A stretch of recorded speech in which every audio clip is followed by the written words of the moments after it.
Desain yang keren, gagah, serta agresif, hingga semua orang tertarik dan berlomba-lomba untuk memilikinya. Mungkin kata-kata yang pas untuk mendeskripsikan motor asal pabrikan Kobe, Jepang, yaitu Kawasaki Ninja. Ninja adalah salah satu line-up produk dari Kawasaki yang bersaing langsung di segmen motorsport fairing. Ninja sangatlah sukses di pasaran hingga sekarang. Sepertinya belum ada yang bisa menandingi kesuksesan dan ikoniknya dari motor Ninja. Untuk di Indonesia sendiri, Ninja muncul pada tahun 1996 lewat model Ninja 150 atau nama lainnya KR150. Hingga pada tahun 2008, Kawasaki merilis motor Ninja dengan mesin jauh lebih besar dan bertenaga, yaitu Ninja 250R, atau yang lebih dikenal dengan sebutan Ninja Karbu, yang dimana memang pada waktu itu sistem pembakaran bahan bakarnya masih menggunakan sistem karburator. Lanjut di tahun 2013, rilis model terbaru dengan nama Ninja 250 Fi. Pada tahun 2018, berganti desain yang jauh lebih baru dan agresif untuk penyempurnaan dari model sebelumnya. Nah, di balik kesuksesan Kawasaki dalam membuat motor, kalian pernah nggak sih bertanya-tanya, apakah pabrikan Kawasaki mengikuti di MotoGP? Kawasaki balapan nggak sih di MotoGP? Kok cuma di PSBK aja? Jawabannya adalah ya. Kawasaki pernah memiliki tim dan balapan di MotoGP dengan nama Kawasaki Racing Team. Tapi sayangnya, Kawasaki tidak bisa menahan eksistensi mereka di ajang balapan paling bergengsi tersebut. Kira-kira apa ya masalahnya? Memang saat ini hanya ada 6 pabrikan yang mengikuti ajang balapan MotoGP, seperti Honda, Yamaha, Suzuki, Ducati, KTM, dan Aprilia. Untuk Kawasaki sendiri butuh waktu yang sangat lama untuk bisa kembali balapan. Dan pada akhirnya, di tahun 2002, Kawasaki mengumumkan akan ikut balapan di kelas Premier. Dan di saat itu juga, MotoGP pindah regulasi yang tadinya 2 tak pindah ke 4 tak. Namun Kawasaki cukup telat untuk mengikuti MotoGP. Mereka baru ikut pada akhir musim. Di MotoGP, Kawasaki mengandalkan motor ZX-RR yang dimana sebenarnya ZX-RR adalah motor hasil gabungan dari motor produksi massalnya Kawasaki, ZX-9R dan ZX-7RR. Untuk power mesinnya sendiri bisa dibilang lumayan dapat mengimbangi motor-motor dari pabrikan lain seperti GSVR-nya Suzuki dan Yamaha M1. Nah, yang jadi masalahnya, dimensi mesin motor tersebut sangatlah besar sehingga banyak memakan tempat di area mesin. Dan pada akhirnya masalah Kawasaki soal besarnya ukuran mesin terpecahkan dengan membuat sasis yang terbuat dari aluminium dengan ukuran yang sangat lebar dan tinggi.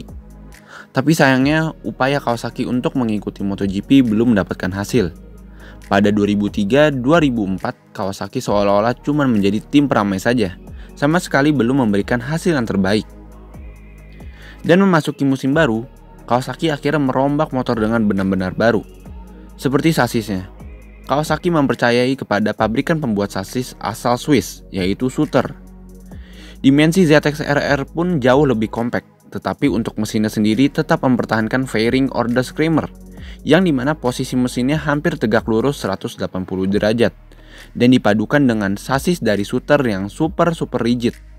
Alhasil, mesin ZX-RR juga memiliki suara yang sangat melengking dan cukup memanjakan telinga. Untuk inlet dari ramnya sendiri didesain cukup besar. Menurut Kawasaki, mesin ini menghasilkan power sekitar 200 horsepower kala itu. Sebelumnya, sistem elektrikal ZX-RR menggunakan Mitsubishi, yang pada akhirnya digantikan dengan Magneti Marelli.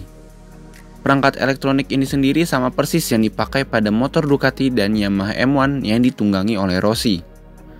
Elektronik ini memiliki perangkat pendukung kekinian layaknya motor-motor pada masa kini, seperti launch control, traction control, dan anti-wheelie yang membuat ZX-RR jadi terkesan canggih. Di tahun 2004, Shinya Nakano memberikan Kawasaki podium pertamanya pada GP Jepang.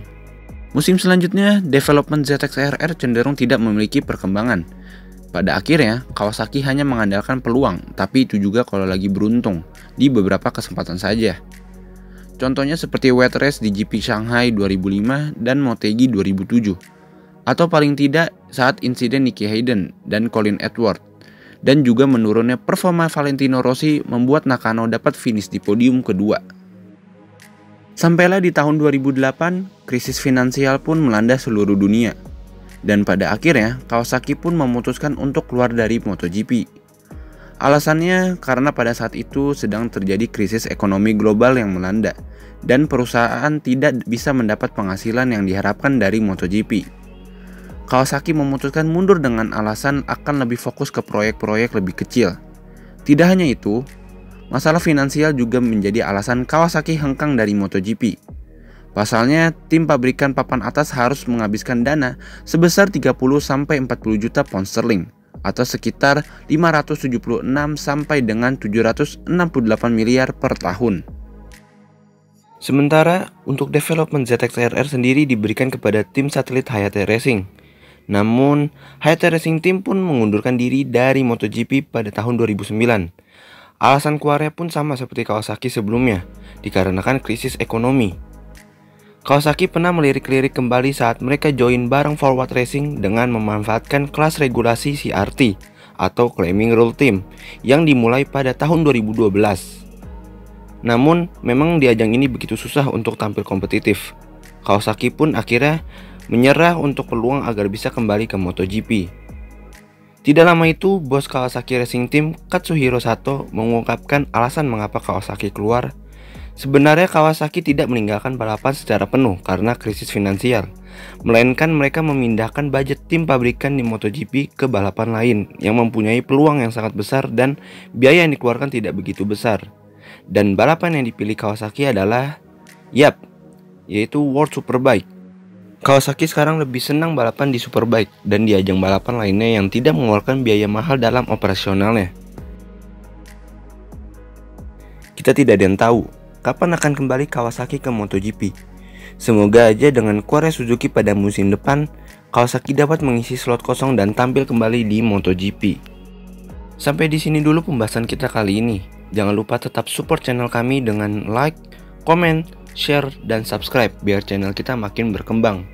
Dan jangan lupa juga untuk follow akun Instagram kami di @indonesiaracing agar kalian tidak ketinggalan berita terbaru seputar motorsport. Saya undur pamit dan sampai jumpa.